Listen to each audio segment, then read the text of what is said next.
welcome to Newsline. I'm Melissa Horsey. And I'm Eliza Beck. Coming up today, the road to the New York Marathon for the vision impaired. And we'll find out how a Melbourne engineering company is solving the issue of abandoned shopping trolleys. But first, Olivia Carver has today's local news. Thanks, Melissa. A hacker codenamed Alf after the character in the TV series Home and Away has stolen sensitive information from an Australian defence contractor. The stolen data was on the Joint Strike Fighter jets and surveillance planes and was taken over a 6-month period last year. Cyber officials have described the period before they found the hacker as Alf's mystery happy fun time.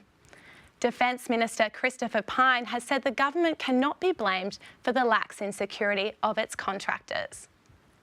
Police have refused to comment on whether human remains found on an Anglesea beach on the Victorian Surf Coast are those of missing woman Elisa Curry. The 43-year-old mother went missing from her family's beach house in Aries Inlet on grand final night. The remains are being examined by a pathologist to determine an identification. And an 135-year-old building on Latrobe Street in the city is set to be demolished within days. The building has previously been saved by the Melbourne City Council heritage assessors, but now only the Planning Minister is able to intervene. And that's what's making news around the country. Back to you, Melissa. Thanks, Olivia. Well, a recent government review into Victoria's energy market found deregulation is failing consumers. Prices have doubled and the average Victorian is now paying 21% more than they should. For migrant communities, the problem is magnified. Zalika Rismal reports. 8 years after Victoria deregulated its energy market, a bipartisan review has found it failed to deliver. But it's not for a want of choice. Victoria boasts 18 energy retailers making literally hundreds of offers. I used the Victorian Government's Energy Compare site the other day. I managed to find over 160 different offers that were applicable to my situation, at which point I stopped inviting the site to reveal more offers. And for migrants who don't speak English or have English as a second language, the market is a real minefield. It's complicated for a native English speaker like myself. I cannot imagine how challenging that must be. When the bills come, I give it to my son to pay because I don't understand many things the bills say and I'm afraid to do something wrong. I think the market's designed based on the idea that everybody's got really good literacy and numeracy skills. In reality, most people don't have that. Migrants are sometimes more conscious of the energy they use, but they also often are not as aware of how our energy market and billing works. Navigating this ocean of offers is just the first challenge. Equally important is the ability to access support services if something does go wrong. There's a series of arrangements if you are in financial hardship. A lot of that information is also in English and not very accessible. Free services like the Consumer Action Law Centre and the Energy Ombudsman can help migrants with limited English via an interpreter. As for the energy market, Victorians will have to wait until the end of the year when the government formally responds to the review. We've really massively overcomplicated the energy market. I think it's now time to strip it back to basics. Zalika Rismal, Newsline. 5 years ago, the O'Connell family were in a fight they thought they possibly couldn't win. That all changed when their children were put on a life-saving medical cannabis trial. Matthew Roebuck reports. This is Tara O'Connell following a seizure in 2012. She has Dravet syndrome, a rare form of epilepsy that develops in infants and has no official cure. So with Tara, Tara had tried 17 different medication combinations without any success. Her brother Shaun also has the disease. Well, it was quite stressful actually because, you always thought something could happen to you at any moment. That was kind of like pretty scary for me because I've never had it before. These days, both children are able to function normally and the daily prospect of a life-threatening seizure is no longer a shadow hanging over their heads. For Tara, I have no doubt that without medical cannabis she wouldn't be here today. Experts are slowly waking up to the life-saving benefits of cannabis. One of those experts is retired Dr. Ian Brighthope. The benefits from medicinal cannabis are enormous if it is used properly and we have a safe, high-quality product that can be dosed properly for the individual patient. If it wasn't for medical cannabis, then the O'Connell family would have been devastated. But thanks to this life-saving medicine, they were able to have normal and fulfilling lives. We can only hope that more people have access to this life-saving medicine in the future. One can only imagine the full extent of the benefits. Matthew Roebuck, Newsline. There's news of a Melbourne woman who's been missing in Canada. To tell us more, here's Zalika Rismal. Thanks, Melissa. The body of Melbourne woman Sophie Dowsley has been found by Canadian search and rescue teams. Miss Dowsley and her partner disappeared while hiking east of Vancouver in July. Her partner Gregory Tiffin's body was found 12 days after they went missing. Canadian authorities say there has been a history of fatalities in the area. The crisis in Catalonia has deepened, with Spanish Prime Minister Mariano Rajoy giving the Catalan government 8 days to confirm whether or not it has declared independence. Catalan leader Carles Puigdemont signed a declaration of the region's independence on Tuesday, but suspended its implementation to allow for talks with Madrid. Spain has threatened to suspend the region's autonomy and impose direct rule if the independence bid is confirmed. US President Donald Trump has threatened the NBC's broadcast licence over a nuclear story that he says was pure fiction. NBC reported that President Trump wanted to boost America's nuclear arsenal almost tenfold, but President Trump has called this fake news. And that's it for World News. Back to you, Eliza. Thanks, Ali. Abandoned shopping trolleys are a burden for the supermarket industry and a blight on our streets. But that's all set to change for Coles supermarkets, who have just bought into some Aussie ingenuity. Gus McCubbing reports. Abandoned supermarket trolleys are more than just an eyesore. They become quite, a gathering spot for rubbish and all sorts of other stuff, and people drive it on Saturday nights if they're still standing out there into the trees or into the garden beds. But Melbourne-based engineering company Lockelec has come up with a solution. Meet the Red Rover. With this technology, a staff member directs the trolley train by simply guiding the lead trolley, while the Red Rover provides motorised pushing power from behind. It means you can control easily up to 20 trolleys at one time, pretty much effortlessly. The Red Rovers run off lithium batteries, giving the devices strong durability. The handsets are Bluetooth controlled on very low voltage. That probably lasts for about a year off a normal set of batteries, but the unit itself will run for a good solid stay. Coles spends roughly $90 million a year on trolleys. But with the Red Rover technology, which is being rolled out across Australia, there'll be massive improvements in work safety and productivity. While it remains to be seen whether the Red Rovers result in job losses, they clearly offer benefits to both employers and consumers. Gus McCubbing, Newsline.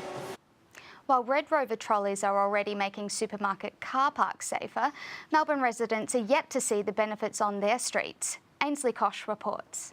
The Red Rover trolleys have already improved the lives of shoppers and workers in Coles supermarkets across the country, but residents have found the trolleys are still littered through the streets, making their neighbourhoods unsafe. You just think it's such a waste of money and it clutters up and, you see people flying down the street in them as well.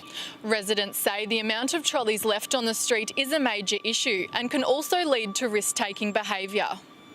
They become quite a gathering spot for rubbish and all sorts of other stuff, and people drive it on Saturday nights if they're still standing out there into the trees or into the garden beds. But as Christmas approaches, Stuart Lord from Lockelec says the Red Rovers will help to rein in the stray trolleys, making car parks and streets even safer during the busiest time of the year. But what's going to happen with that is there's going to be a lot more movements of shopping trolleys, especially when they're now people are going to be using those shopping trolleys instead of the plastic bags to get to the car.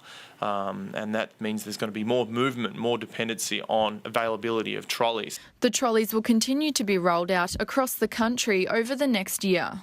Ainsley Kosh, Newsline. Don't go anywhere. We'll be back after the break with a look at how Melbourne businesses are thinking outside the square when it comes to sustainability.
back. You're watching Newsline. Coming up, Bethan Yeoman talks to George Bauer about the ultimate physical challenge. And a look ahead to the weekend's weather. Plus, Isadora Bogle will have all the latest on a big AFL trade. That's soon in sport.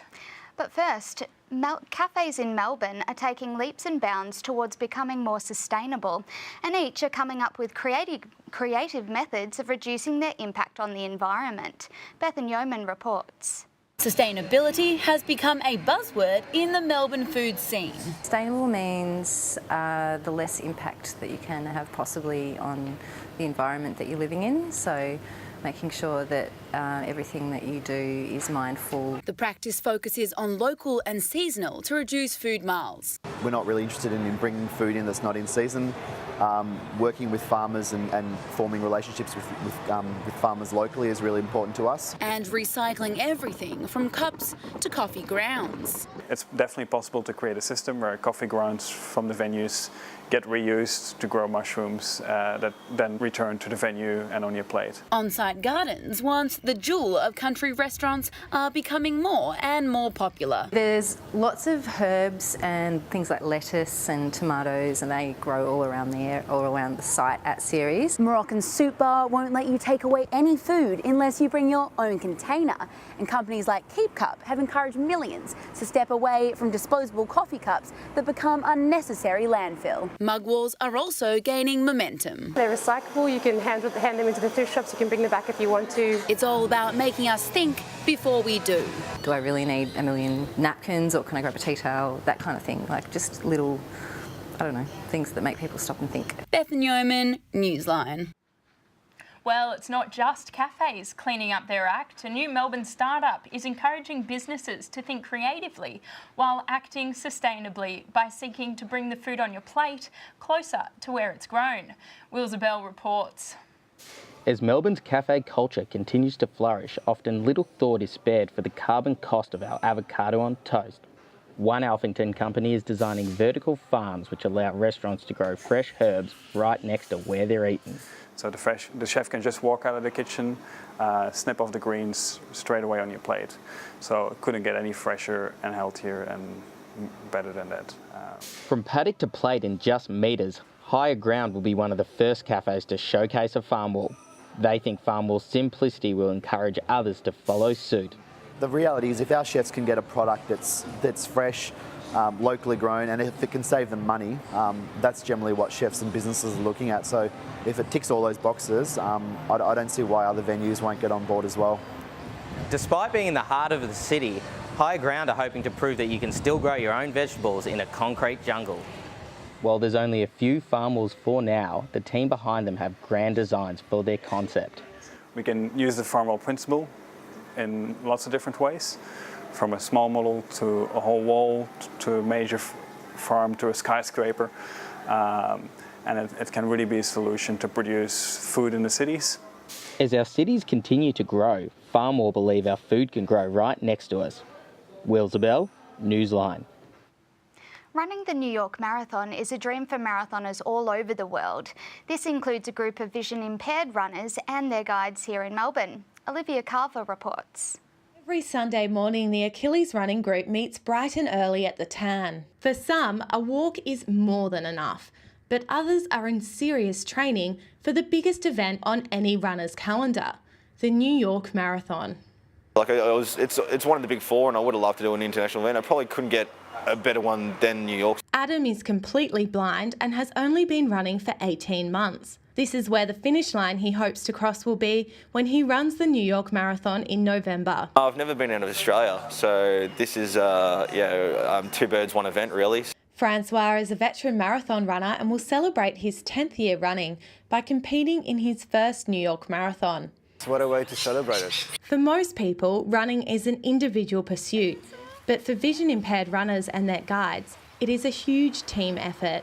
3 guides that are also members of the Achilles Melbourne Running Club. They're coming with me. I put so much trust in my guides to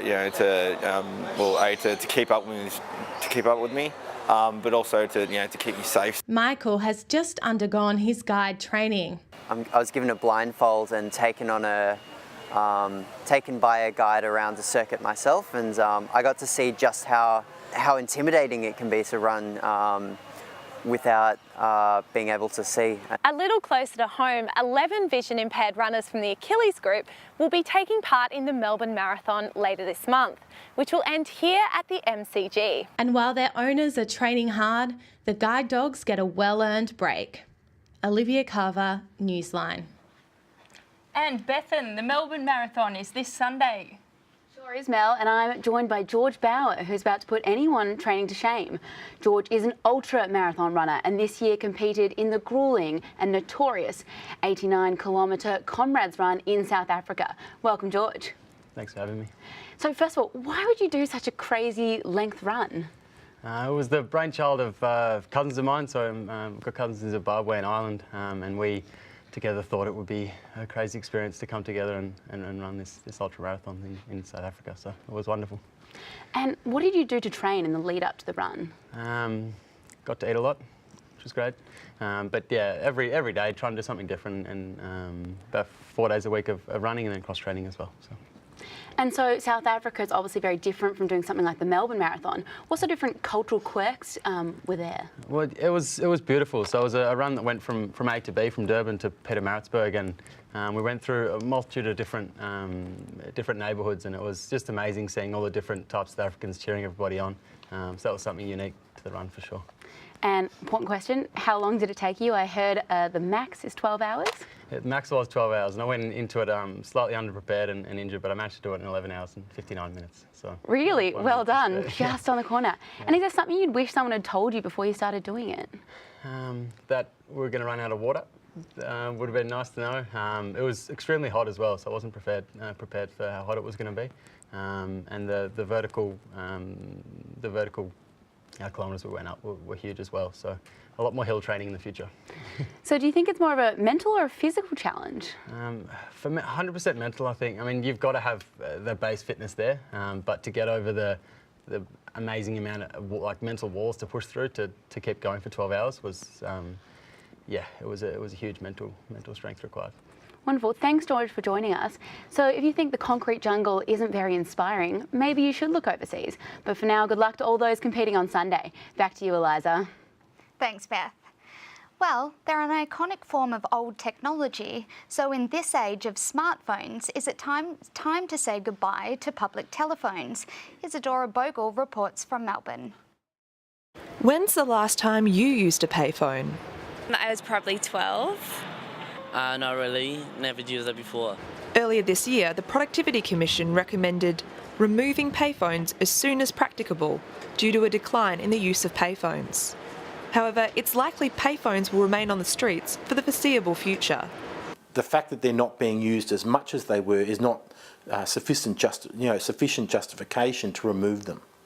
In urban centres, you've still got a need for people that don't have access to mobile phones, young people, people from low socio-economic circumstances, and also the elderly.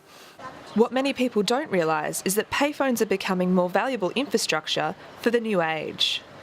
What we're seeing is that the process of where Telstra is actually going around Australia ripping those phones out has stopped, and they're actually going in many areas and putting them back.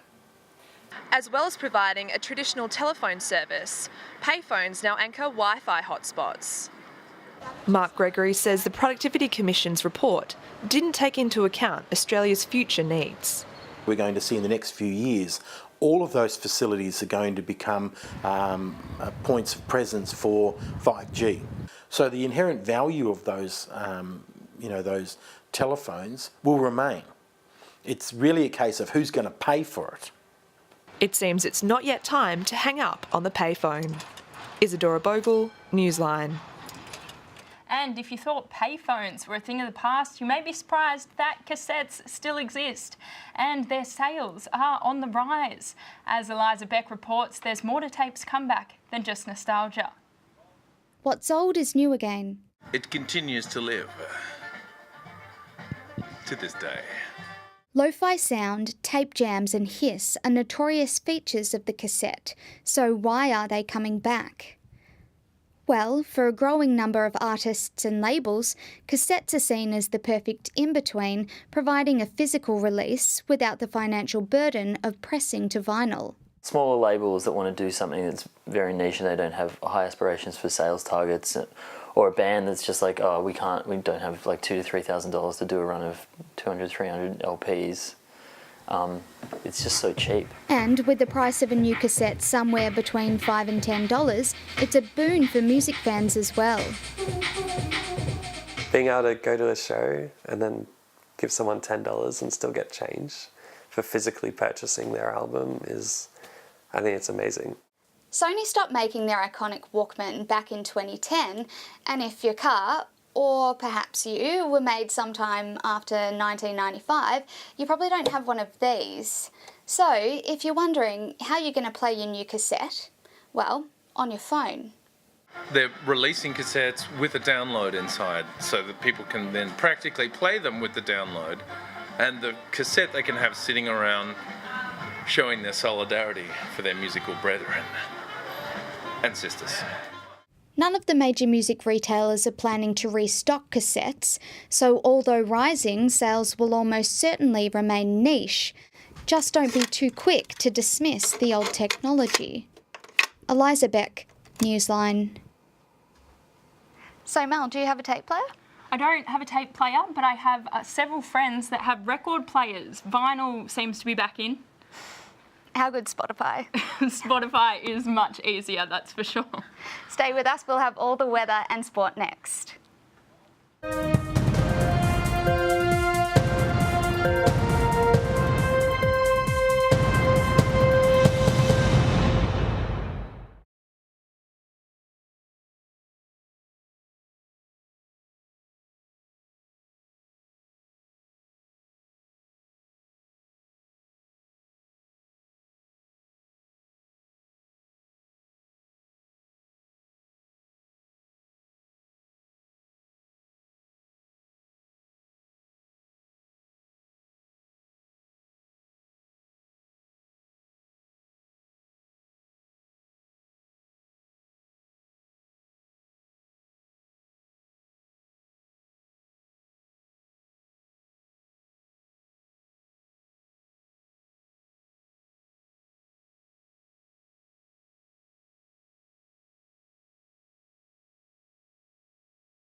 Welcome back to Newsline. Well, a done deal at the Demons and a win in the netball.